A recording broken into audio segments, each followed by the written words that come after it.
15, and it has everything to do with complex numbers and what we call imaginary numbers, and the imaginary I. And so it gives you the information.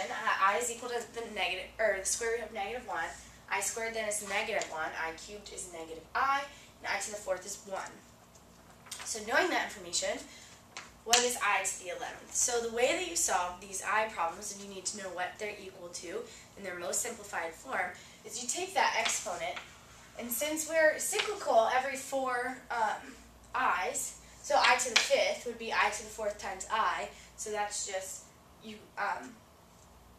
the next step. So it's cyclical after I to the 4th. What we take is we take our exponent number and we divide that by 4. And we're going to divide it, and we are concerned with the remainder. And so in this case, we have 2 remainder 3. And so we just are concerned about the remainder.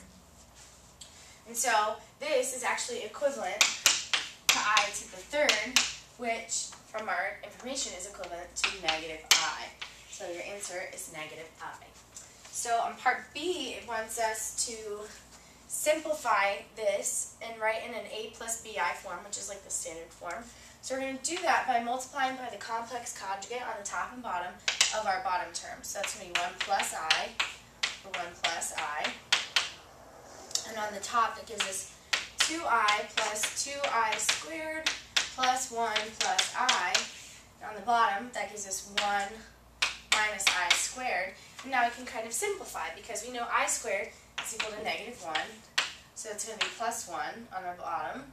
And then we're just going to change the sign here. That makes it -2. And then we've got, so now we combine like terms. Erase this. Combine like terms, and on the top we get 2I plus I is 3I.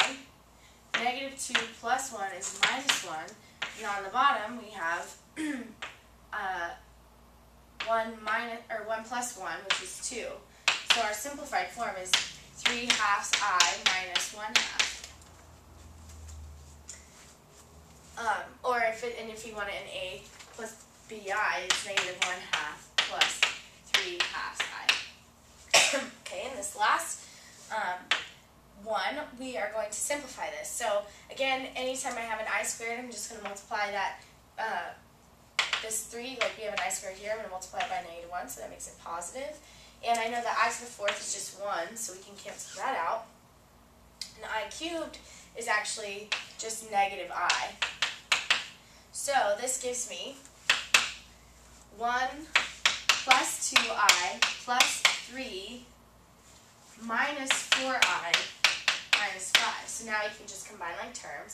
We get 1 plus 3 is 4 minus 5 is -1.